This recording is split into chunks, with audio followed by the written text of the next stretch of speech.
The car that started all. The Nissan Leaf was the first mass-produced EV. And for now, we've got the all-new generation Nissan Leaf. And today is Bring Your Kid to Work Day.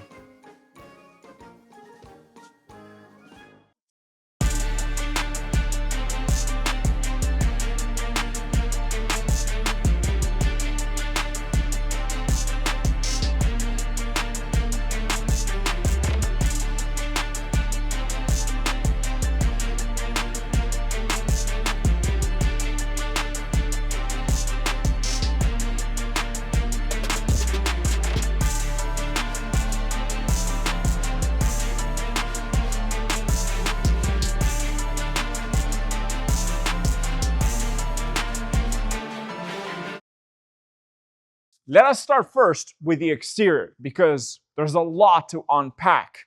But I want you to keep something in mind, something very important.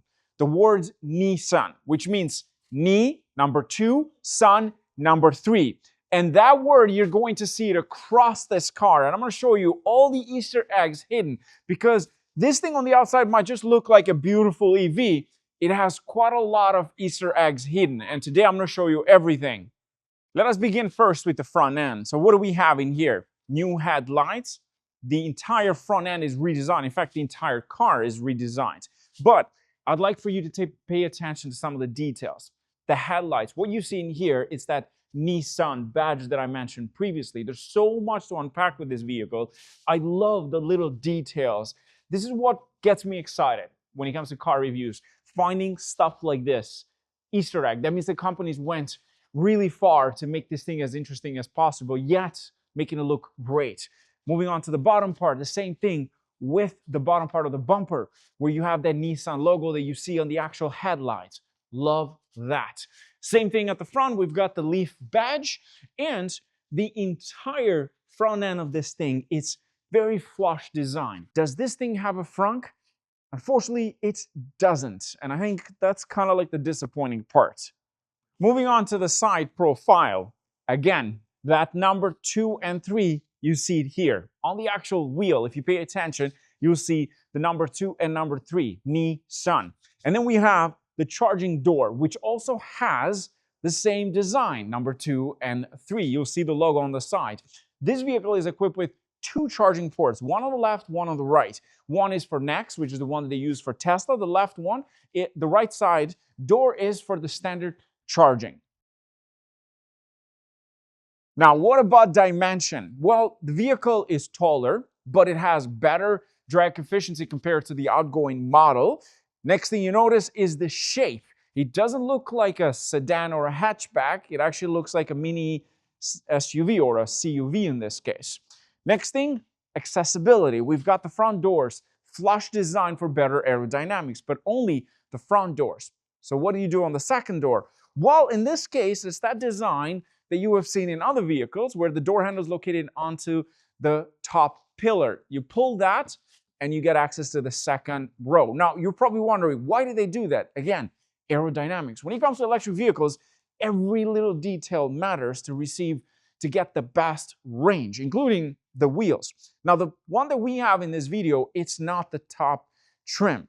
Okay, moving on to the back sides. Again, we have some cool details here. First, this ducktail at the back. Beautiful design. And one of the concerns that people has about this vehicle is, how clear does this thing stay?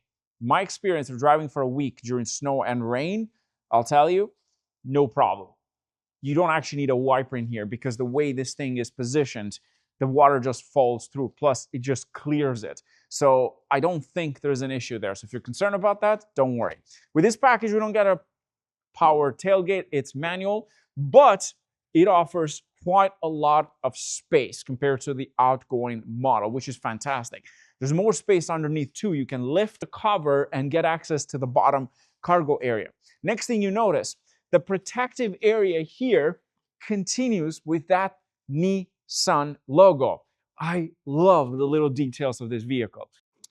And then we have the Nissan badge in the center. What you notice in here, it's not the actual logo, it's just the name Nissan. And then on the left side, we have the Leaf badge so that people know this is the Nissan Leaf. Let's talk about the tail lights. That Nissan theme, it's also in here. And you notice that with the 2 and the 3 dimensions inside the tail light. Now, the vehicle that we have for today's video is not the fully loaded one, which means you don't get the same design as the highest trim, but you can still see it in this trim. Okay, into the second row. Now, the first thing you notice, the Nissan logo, the Nissan theme. Where? On the door sill. Of course, they didn't forget about that. Jumping inside, I'm 6'3", so that gives you an idea. 6'2", 6'3", comfortable, tons of headroom, tons of leg room, tech, heated seats in the back, 2 USB-C ports, lots of space in the center, beautiful leather interior. Everything looks great. Now, with this trim, you don't get the panoramic roof, but with the different trim, the highest trim, you get a panoramic roof, which does have a very interesting of closing sort of the sunshade. It has a built-in automatic sunshades. It doesn't require the standard one that you see, and it has the Leaf logo as well. It's really cool. The first time I saw it on the different trim when they revealed it, I found it quite amazing to see it in a vehicle at this price range. Now, let's jump in the front because even there, things change quite a lot. Okay, into the front row. Same thing in here. We've got the door sill on the side that has that Nissan theme. Love the little details, including the carpet. I just realized that. The carpet is the same thing, which is pretty insane. It has that kind of shape. When you jump inside, the first thing you notice is completely redesigned, and a lot of things have been fixed in this generation. I know a lot of people complained about the interior, the technology, like even in 2023 was very outdated. Well, that has been fixed. You might not like the fact that it doesn't have a lot of buttons, but what can we do? This is what we live in. This is the best option. They think that this works best for everybody. Now, let's start it up and let me show you everything that it offers in terms of technology and what's new for this generation. First thing you notice is the massive display in the back for the cluster. I believe this is a 14-inch for both sides. It's huge. Redesigned. The steering wheel, this is new as well with a nice flat button. You still get buttons on top of it on the right side to control the menu, which you can on the side as well. Now, let's get into the details onto the infotainment. First of all, this is a touch screen. Right now, this is wireless CarPlay. It offers wireless CarPlay and Android Auto in this case. You can go back into the main menu. It's all touch screen. There's no buttons in here for the climate unit. You get access through this side. That's for your front side. It comes with heated seats in the front. I believe the highest trim comes with ventilated seats potentially, but you can't control the rear seats from the front. In case if you have kids in the back, they'll come in real handy. Heated steering wheel in this case. With this package, it does have a 360 camera, which is super helpful. Google built in, so you don't have to connect your phone. You can use this portion over here, which again, it's amazing. And with Google, it tells you the level of battery that you're going to have when you get to that point, which is, again, quite amazing. If you look at it carefully here, it shows the time and the kilometers to get there, but also how much battery you have left. And we'll talk about the battery levels and the range when we get to that point. Go back into the main menu, easy to use. It's kind of like a tablet. In here, we have the battery heater. That was another thing that people complained about this. The old model didn't have it. There you go. It keeps the battery nice and warm so that it doesn't discharge. And moving on to the apps, we've got some built-in apps in this case. Your interior lighting, which offers 64 in this point. We've got an app connectivity, your demo mode, so you can check out the audio system, so on, and onto the electric vehicle. In this case, you got your battery assist. You can also change the maximum to charge the battery. Charge schedule. You've got battery cooling assist. That's another thing that people complain about the old going model. And in this case, it tells you exactly what this does. This setting cools the EV better during fast charging. Another complaint that everybody had. From what I read on Reddit, I went to Reddit and I asked people that own the second generation, what's your biggest complaint? And that was one of the biggest one. That's your energy use. So you can see which options or batteries are basically showing you taking a lot more energy. We've got your charging station in this case, and it does it through Google. super freaking helpful. I love this. Look at that. You can do supercharging, charge points. This works with Tesla. We'll talk about it when we get there, but essentially this gives you Tesla charging stations capability, and it's built in. You don't need any adapters or anything of that. And then go back into the main menu, electric vehicle. In this case, we had a couple more options, plug-in reminder, and then we've got amperage limit. There you go. So what do you want to have it up to maximum? Like, there's so much that you can play around with this thing. Moving on to battery heater. In this case, your connection, you can connect your phone. There is your cameras, which you have easy access. You don't have to go in reverse. There's also a 3D version of this, which is quite helpful, so you can see the surrounding. And we've got your audio system. In this case, this is through your Apple CarPlay, but you can go back into the main menu and you can change that. Right now it's connected to my camera guy's phone, so I do apologize, but he was driving this here too. And here you go. Easy to use, very fast, no lagging. I love it. Now let's talk about the actual cluster. Fully digital all the way through, massive, 14-inch, I believe.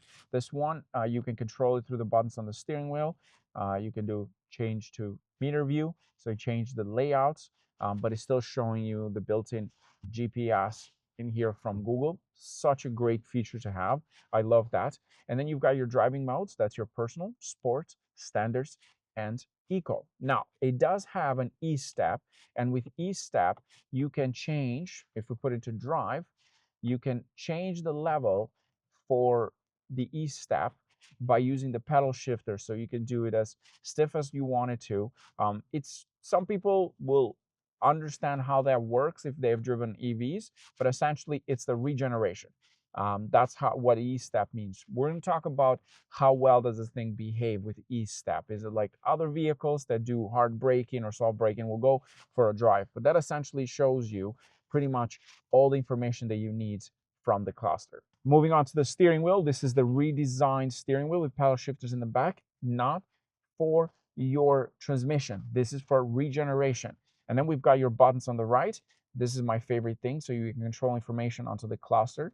It's a scroll button position in a way that your thumb rests on top of it, but also with the position of your thumb. Love that. You can control the infotainment by pressing this button over here, or you can go to the cluster by doing exactly that. This moves left and right. You can do this. It's kind of like a touch and haptic in some cases. You've got your seeker onto the side, and then you move on to the left side where we have your cruise control. We'll talk about what this offers, and you can control your lane assist, your gap assist, and the Pro Pilot assist that this offers with this package. The steering wheel itself can be moved up and down, back and forth. Easy to use. Absolutely love that. Now, what else does it offer? In the middle over here, we've got some buttons. That's for your camera. That's to turn off and turn on your screen. You've got your seekers as well. So there's some buttons. That's your ventilated area. You've got your driving gear in this case, or driving lever, but there's no levers, just buttons like a piano style. That's for your driving mode. And that's your easy access for each step. So you can just quickly press them if you want to change the driving modes and so on. Now, moving on to the center. First up, we've got more space in here, 2 cup holders. There's also space into this area. There's another one to slide your phone. The wireless charging pad is located right in here. You slide your phone, close the armrest, and you're good to go. It doesn't bother you, but it's still there. Underneath this area, we've got 2 USB-C ports, and that's about it.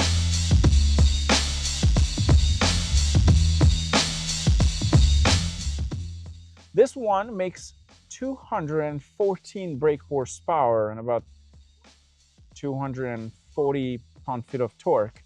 It's a front-wheel drive only, and it has a larger battery than before. It makes more horsepower. There's no all-wheel drive at the moment. There's a 3-in-1 inverter, basically. So the front wheels are powered by the electric motors, but the rear wheels are just static, so there's no actual motor at the back. It's only front-wheel drive, which I think a lot of people are going to question whether it's worth buying this. Now, having said that, front-wheel drives are better for winter than rear-wheel drives. That we know that. A larger vehicle overall, better visibility on the insides. Like the rear windshield is much larger than before. the vehicle doesn't feel like a hatchback anymore style. It's more like a CUV. So in terms of the power delivery, even though it only makes 214 horsepower, we put your foot down, it actually moves. Now, I have a couple of complaints about this vehicle. First is the E-step. The E-step, even though I have the regeneration all the way to the end, it's still very soft. What I mean with that is, in most vehicles that have something similar, when you let the throttle go, the vehicle slows down. This one is actually much lighter. So the problem I see with it is that you're gonna use the brakes more often. But the benefit is that you don't make your passengers vomit. I've noticed with the other vehicle, if I have the regen all the way to maximum, my wife really hates it because it's just doing this constantly, which is not a good feeling being a passenger. Having said that, I think you get used to this. But I can see some people complaining, well, it's not as hard and it doesn't slow down vehicle as fast as the other ones, which is true. Like, for example, right now, I'm gonna let this go and it's not slowing down fast enough. It takes time, but that doesn't mean it's not regenerating. In fact, it's doing a fantastic job overall. Now, another thing that I don't like about this, that it's not necessarily I don't like about it, but I wish they could have fixed it, is the sitting position. For myself, it's sitting a little bit higher than usual. Because I'm tall, I like sitting low. And some people might not have that issue because they're shorter than I understand that. But for me personally, I kind of like when the seat is low. Like this one, I have it all the way to the bottom and it's not at the position that I want it. Let me put it that way. I like when seats are low, but for me, I feel like I'm sitting on the vehicle, not in the vehicle. ProPilot Assist, we're gonna turn it on right now.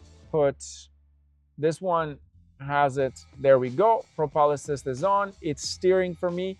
It's doing pretty much the job that I should be doing. It's keeping within the lanes and it's keeping the speed limit. It's keeping the gap in front with the vehicle.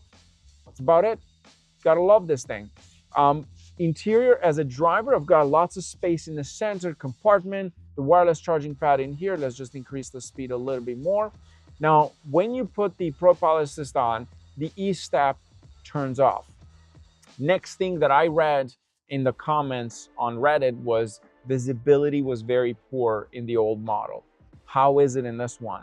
Well, visibility is probably one of the most important things for the driver. And let me tell you, because the vehicle is larger, meaning you have larger windows now, larger rear windshield as well, you get better visibility than before.